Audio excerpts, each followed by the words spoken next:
So and I you became enjoyed a gardener. that? So, yeah, I did. And then we got to about October, and I was digging this ditch for a drain for an old doctor in this big sort of stately place. And I suddenly thought, well, this is good, because Giles is out in New York now, interviewing Lou Reed for the Sunday Times, and Sensible is in Ibiza having a holiday, and Nell is somewhere in South America or Spain or somewhere touring, doing stadiums with New Model Army. So their careers were disasters, really, weren't they? So I've done really well, haven't I? So that was good, wasn't it? So that was really clever. God, I really showed them, didn't I? And and then there was this phone call, and they were reading my Hank Marvin poem out on Radio 1. Mike Reed it was, on the Steve Wright show. Right. So it's hammering with rain, and the next day it happened again because they got requests for it. So that planted the germ. So they were published in a book, were they, these poems? No, it was just Mike Reed had found this because Andy McQueen had sent a copy of I Hank Marvin out with every copy of Captain Sensible single. And Mike likes Captain Sensible. Yeah. Found this poem, also likes Hank Marvin, reads the poem out, gets requests, he reads it again. And I started just tinkering around. In November of that 1990 it was, I did my first proper poetry gig where it said, Martin, you're poet, no music, that's it. And it felt very, very strange. It felt like getting in a cold bath. But 60 people came, which is quite big for poetry. Yeah. And out of curiosity, and the Arts Centre said, yeah, we'll try you out on it. And it started then, of course, within a few months of Roger McGough saying, your poems are zippy and funny and fast, but I can't really see them getting published by Faber. So I went, oh, right, I'll go gigging. But then I was on Radio 4 on Loose Ends, and then I got invited back. Then The Independent took me up. So within 6 months, I'd sort of jumped the queue a bit. It was like a consolation prize from having been a rock star, I suppose. Yeah, because you became quite quickly the actually most published living British poet, didn't you? But I mean, it's a vulgar thing to say that because it's not generally what poets say. But it's true. Actually, you generally can't hear what poets are saying because they read into their jumpers. But, So anyway, what also really interests me is how, for me, your best album, The Greatest Living Englishman, came about. Oh, right. I got phoned up by Kevin Crace, who liked the Brotherhood of Lizards and the Greatest from Venus. Okay.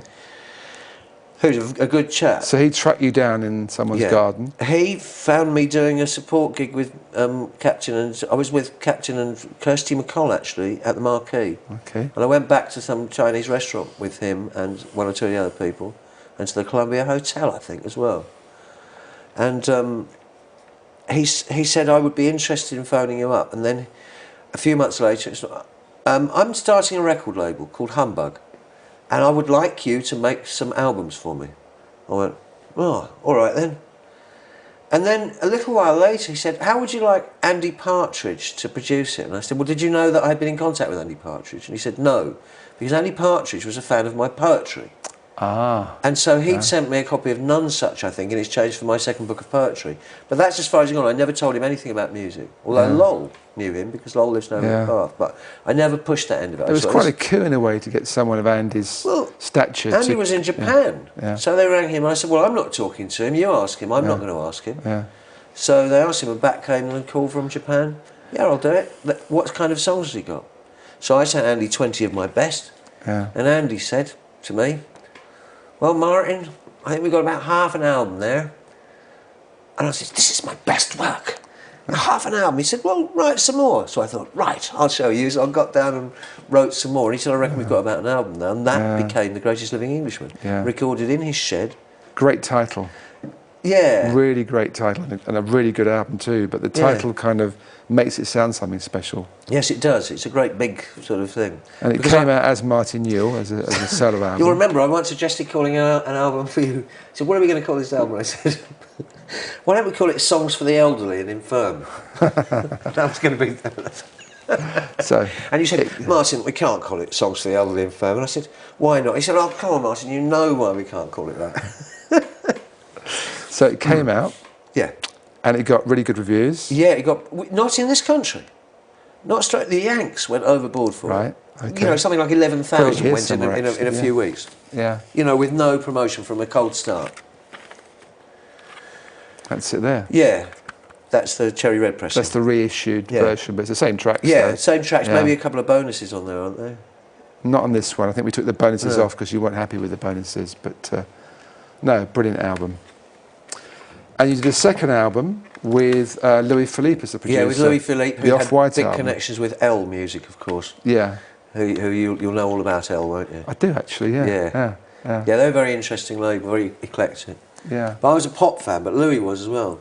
And the other thing about Louis Philippe, of course, is he's incredibly erudite, well-read. But like the French are, aren't they, generally?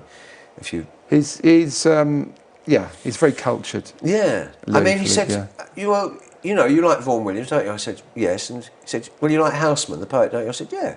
He said, well, did you know they'd done a collaboration? I said, I'd heard that. He had the recordings of... Yeah. No, who was singing it? It might have been Benjamin Britten. Well, don't worry Anyway. So somehow the Greatest Living Englishman opened something up, encouraged Humbug to record the Off-White album with Louis Philippe, and your music career was on a roll again. It was presumably going somewhere. In a way, it never had been.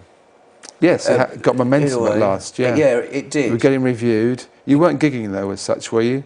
Were you doing solo gigs? Yeah, we went to France. You did do some gigs. Yeah, we went to France first of all. And eventually, of course, we ended up in Japan and Germany. Yeah. And by this time, I got an all-star band. I had Captain Sensible and Gary from the Damned playing. I had Nell back from New Model Army, because he was on a furlough from New Model Army. Yeah. And I had Dave Gregory from XTC. So I had a really great band. Yeah. They'd all learned the stuff, you know. No, it sounded like the record. And then Humbug went bankrupt, didn't they? Yeah, something went wrong. I think what happens with indie labels maybe is they get one good racehorse. I was their fast racehorse. I was their Arkle or Red Rum or whatever, you know. And they just thought, hey, we got the winning touch. And so instead of sort of like grooming a racehorse, feeding him and looking after him for the next race, they get 5 other racehorses. Exactly. Who aren't as fast. And then they've got to spend all the money and the fodder from the first racehorse on all the other racehorses. And they don't come in, and the first racehorse by this time is in his stable sort of crib biting and going like this. And it's kind of, you know, I think I parted on reasonably good terms with Kevin, but, you know, that's what happened. Yeah. In a way, a similar thing happened with Ammunition, you know, Andy's thing. It's a classic. You know, these people aren't bad. The indie label people aren't bad. They're not all as smart as you. But they get that one racehorse and they don't look after it.